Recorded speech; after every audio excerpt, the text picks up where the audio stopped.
আদর্শের শিক্ষক, কোটি যুবকের আইডল বাংলাদেশ জাতীয়তাবাদী দল বিএনপির সিনিয়র যুগ্ম মহাসচিব, আমাদের সকলের রাজনৈতিক অভিভাবক, জননন্দিত নেতা জনাব অ্যাডভোকেট রুহুল কবির রিজভী আহমেদ এ পর্যায়ে গুরুত্বপূর্ণ বক্তব্য রাখবেন।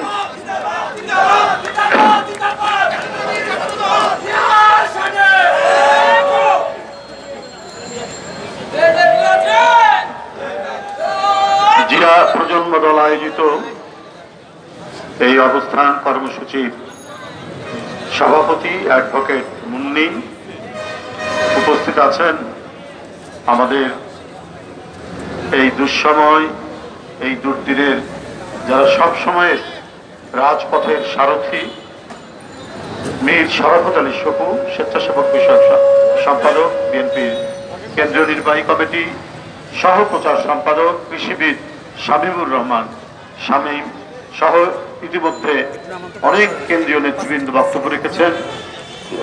ছাত্র দলের কেন্দ্রীয় কমিটির নবনির্বাচিত সাধারণ সম্পাদক নাসির সহ সবাইকে আমি আন্তরিক প্রীতি জানাচ্ছি, শুভেচ্ছা জানাচ্ছি, সংগ্রামী অভিনন্দন জানাচ্ছি যে আপনারা আপনাদের সহকর্মী, আপনাদের সতীর্থকে আপনারা ভুলে যান। বিএনপির জন্য দিনের আলো, বিএনপির জন্য দিনের আলো যেন নিষিদ্ধ। বিএনপির নেতাকর্মীদেরকে তাদের যে মুক্ত বাতাস গ্রহণ করা যেন নিষিদ্ধ, তাই এদেরকে প্রায়শই কারাগারের মধ্যে থাকতে হয়। বিনা কারণে বিএনপির নেতা কর্মীরা তাদের যেন স্থায়ী ঠিকানা হয়ে গেছে, তাদের যেন স্থায়ী ঠিকানা হয়ে গেছে কারাগার।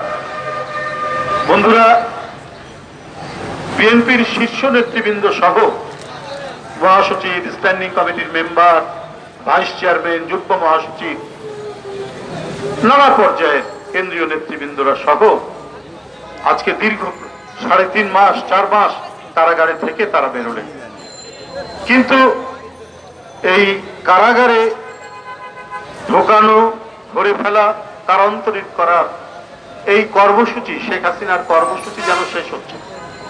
আবার মনে হয় তিনি একটি ফোবিয়া, একটা আতঙ্কের মধ্যে বোধহয় ভুগছেন। কারণ তিনি জানেন যে তার জনসমর্থন নেই। জনসমর্থন না থাকলে সেই সরকাররা প্রচন্ড স্বেচ্ছাচারী হয়, ফ্যাসিস্ট হয়ে উঠে এবং জনগণের আওয়াজ পেলেই নির্মমভাবে সেটাকে দমন করে। সেই দমনের প্রক্রিয়া নানা রকম।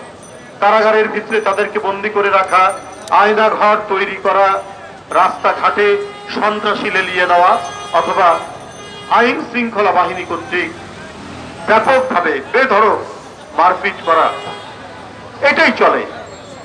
সেই জিনিসটাই আমরা বর্তমানে দৃশ্যমান দেখছি। এত নেতৃবৃন্দ একটা ডামি নির্বাচনকে সামনে রেখে কারাগারে ছিলেন নেতাকর্মীরা প্রায় 3.5 মাস 4 মাস, প্রায় 25 থেকে 26 হাজার নেতাকর্মী। তাদের অনেকেই এখনো, কয়েক হাজার এখনো বন্দী আছে। তারপরে কেন হাবিবুন নবী খান সোহেল কারাগারে, মীর নওয়াজ আলী কারাগারে, সাইফুল ইসলাম নীরব কারাগারে, তাহলে কেন হাবিবুর রশিদ হাবিব কারাগারে,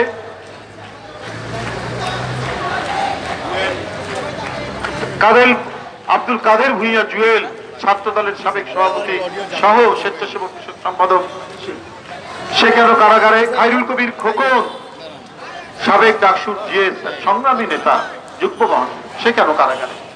এর জবাব কি শেখ হাসিনা দেবেন? উনি তো দিতে পারবেন না। উনি দিতে যদি পারতেন তাহলে তিনি অবাধ সুষ্ঠু নির্বাচন দিতেন।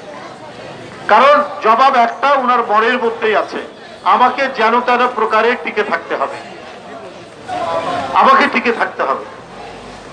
তিনি আজকে বলেছেন যে রাজবন্দী কেউ নেই, রাজনৈতিক কারণে কেউ বন্দী নেই, এরা বিভিন্ন মামলার আসামি, অপরাধী।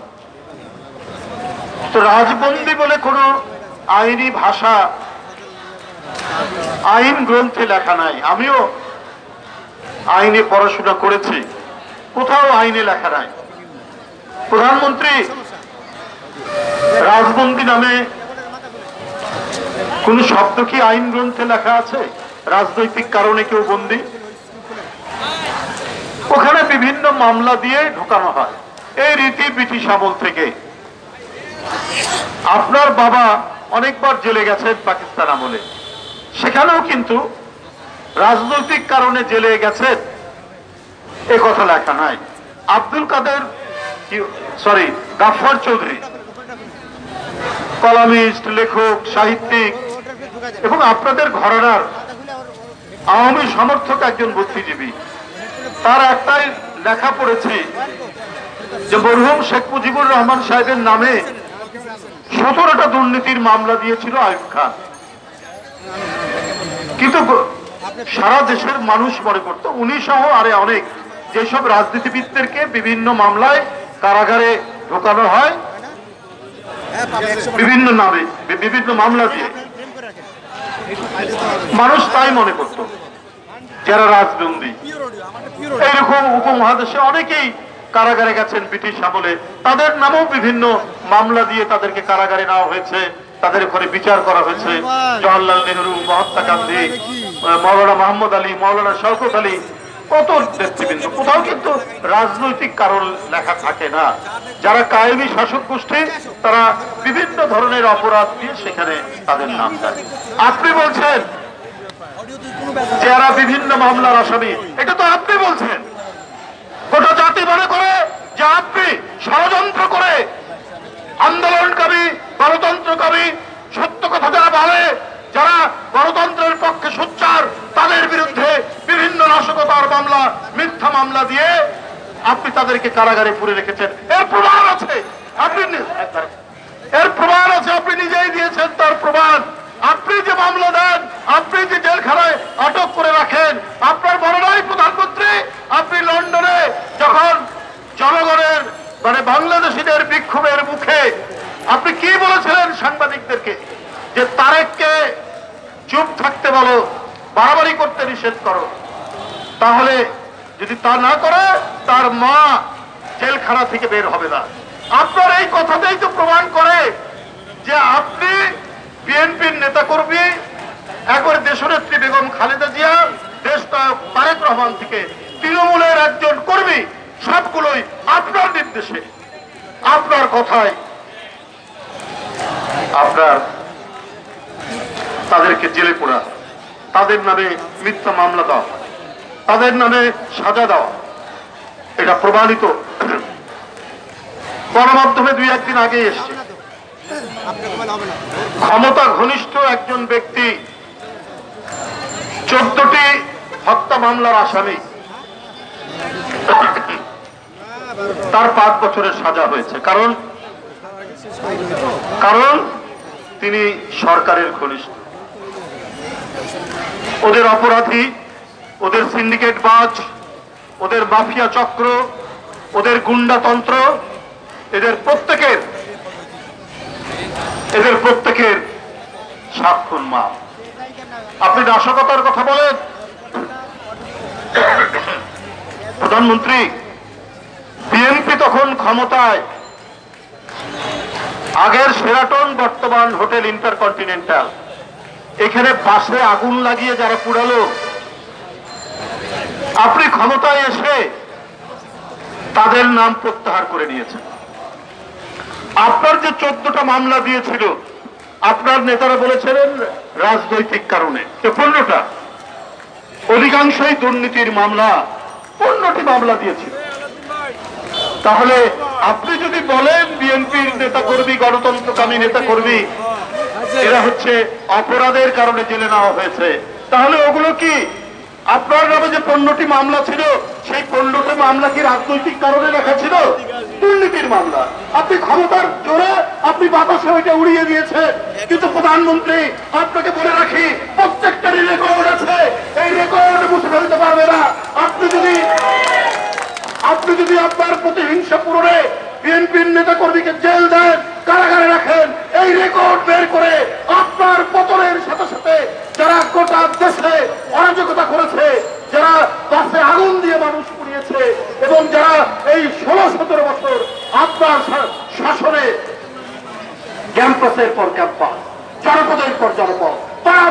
থেকে জাতীয় পর্যায় পর্যন্ত হাতে অস্ত্র নিয়ে যারা কুপিয়েছে, যারা শ্রমিক দর্জি বিশ্বজিৎকে হত্যা করেছে, যারা বিরামী ছাত্র বুয়েটের আবরারকে হত্যা করেছে, পুরোটাই বাদ যাবে না।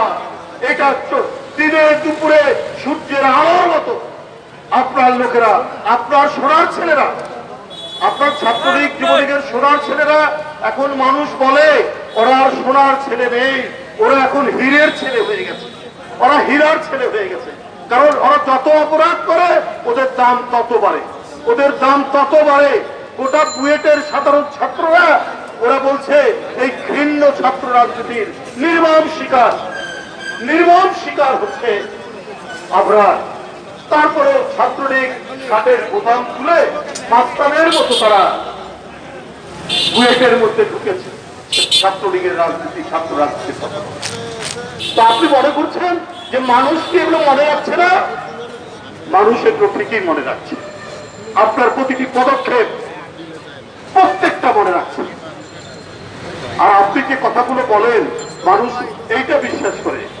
আপনি ধীরে সুস্থে মিথ্যা কথা বলেন না, আপনি আস্তে আস্তে মিথ্যা কথা বলেন না, আপনি কাল বৈশাখী ঝড়ের মতো অনর্গল মিথ্যা কথা বলতে পারেন। এইটা জনগণ বিশ্বাস করে আপনার প্রতিটি কথা। আপনি বলেছেন যে আমি মাছ ভাতের ব্যবস্থা করেছি, আজকে ডাল ভাত তো হয়েই গেছে। বিএনপির আমলে নাকি এগুলোর কোনো ব্যবস্থা ছিল না। প্রধানমন্ত্রী, আপনি কি ওই চটের ব্যাগ নিয়ে আপনি কাউরন বাজার, আপনি ফকিরিয়াপুর বাজার, বিভিন্ন বাজারে কি কখনো কিনতে গেছেন যে একজন টেম্পো চালক, একজন সিএনজি চালক, একজন নিম্ন আয়ের মানুষ, একজন কেরানি, একজন রিক্সা চালক, সে যে এই সবজির বাজারে, মাছের বাজারে যে মাছ কিনতে পারে না, সেটা তো আপনি দেখেননি প্রধানমন্ত্রী। আপনি ক্ষমতায় আছেন, আপনার মাথার উপর ঝাড়বাতি, আপনার পায়ের নিচে মখমলের গদি, এর উপর দিয়ে আপনি হেঁটে যান, আপনার চতুর্দিকে বাথরুম থেকে শুরু করে সব দিকে ঠান্ডা বাতাস প্রবাহিত। তো আপনি কি বুঝবেন ওই রিক্সাওয়ালা যে মাছ কিনতে পারে না, ওই সিএনজি ওয়ালা যে মাছ কিনতে পারে না? আপনি এটা জানেন না। একজন শ্রমজীবী মানুষ তার ভয়ঙ্কর অসুস্থতায় অপারেশনের দরকার হয়েছে, সার্জারির দরকার হয়েছে, তারপরে দেখে তার যে বিল এসছে সেই বিল সে মেটাতে পারছে না, নিজের সন্তানকে বিক্রি করেছে। এটা তো আমার বানানোর কথা না, কল্পকাহিনী নয়, এটা হচ্ছে সংবাদপত্র, গণমাধ্যমের কথাই। আপনি বলেন গতকালই উনি ওই যে কি বলে যেখানে বাণিজ্য মেলা হয়, প্রাণী সম্পদ বিভাগের একটা প্রোগ্রামে তিনি এই কথা বলেছেন। কি হাহাকার যাচ্ছে, কি অনাহার ক্লিষ্ট মানুষ। এইবার ঈদে মার্কেটগুলো প্রায় শূন্যই গেছে, মানুষ কেনাকাটা করতে পারেনি, ক্ষুধার্ত মানুষ, তাদের আহাজারি আপনি শোনেননি। কিন্তু এদেশের জনগণ কত কঠিন বাস্তবতার মধ্যে দিয়ে এই ঘোর দুর্দিন তারা অতিক্রম করছে। বন্ধুরা আমার, আমি বক্তব্য দীর্ঘায়িত করতে চাই না। আমি যে সকল নেতৃবৃন্দকে গ্রেপ্তার করা হয়েছে, দীর্ঘদিন ধরে যারা গ্রেপ্তার আছেন, হাবিবুল ইসলাম হাবিব, সাতক্ষীরা জেলা বিএনপির সাবেক সভাপতি, বিএনপির সমাজ কল্যাণ বিষয়ক প্রশাসনা সম্পাদক বিএনপি, হাবিবুর রহমান হাবিব ভাই, পাবনা জেলা বিএনপির আহ্বায়ক, তিনি আজ কারাগারে। হাবিবুল ইসলাম হাবিব কারাগারে। আজকে মাসের পর মাস, বছরের পর বছর মিথ্যা মামলায় আপনি তাদেরকে কারাগারের মধ্যে অন্যায় করে রাষ্ট্র ক্ষমতাকে কবজায় নিয়ে আপনি যে প্রতিশোধের খেলায় মেতে উঠেছে, এই খেলায় আলটিমেটলি আপনি পরাজিত হবে। আপনাদের সকলকে ধন্যবাদ। আমি অবিলম্বে গ্রেপ্তারকৃত নেতৃবৃন্দের আশু মুক্তি কামনা করছি। ধন্যবাদ। আজকের প্রধান অতিথি যেমন লঙ্ঘিত নেতা জনাব অ্যাডভোকেট রুহুল কবির রিংকু আহমেদকে ধন্যবাদ জানাচ্ছি। আজকের এই প্রোগ্রাম এখানে সমাপ্তি ঘোষণা করা হলো। সকলকে ধন্যবাদ। বাংলাদেশ জিন্দাবাদ। আল্লাহ হাফেজ। খন্দকার মাসুদুজ্জামান, তারা news, BD TNP, SS JR TV, প্রেরণা টিভি, কেজার টিভি, সেই সাথে তারা নিউজ বিডি.com সম্পাদক ও প্রকাশক হিসাবে আমরা আজকে জাতীয় প্রেস ক্লাবের সামনে রাজধানী ঢাকা।